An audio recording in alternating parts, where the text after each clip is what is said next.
ఎన్నికల కమిషన్ ఇంకో డిమాండ్ కూడా మేము చేస్తా ఉన్నాం. క్యాతన్పల్లి మున్సిపాలిటీలో మొన్న మా మహిళా కౌన్సిలర్ల మీద అసభ్యంగా ప్రవర్తించిన వెధవలు ఎవరైతే థర్డ్ రేట్ కౌన్సిలర్లు కాంగ్రెస్ వాళ్ళు ఉన్నారో వాళ్ళ మీద చట్టపరంగా చర్య తీసుకోవాలి.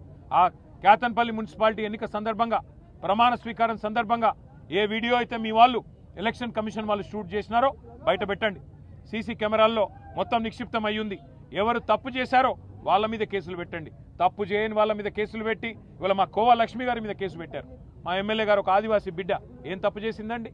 పార్టీ చెప్తే నిజాయితీగా పోయి ఎన్నికల అబ్జర్వర్గా అక్కడ మాకున్న మెజారిటీని వక్ర మార్గంలో కాంగ్రెస్ తీసుకొని పోయే ప్రయత్నం చేస్తుంటే కాపాడే ప్రయత్నం చేయడం తప్ప ఇవాళ ప్రజాస్వామ్యాన్ని గౌరవించకుండా అగౌరవపరుస్తున్నది కాంగ్రెస్.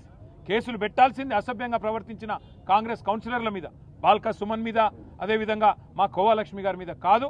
తప్పకుండా అన్ని ప్రజలు చూస్తూ ఉన్నారు. వారికి తప్పకుండా ఈ అధికార పార్టీకి బుద్ధి చెప్పే రోజు వస్తుంది.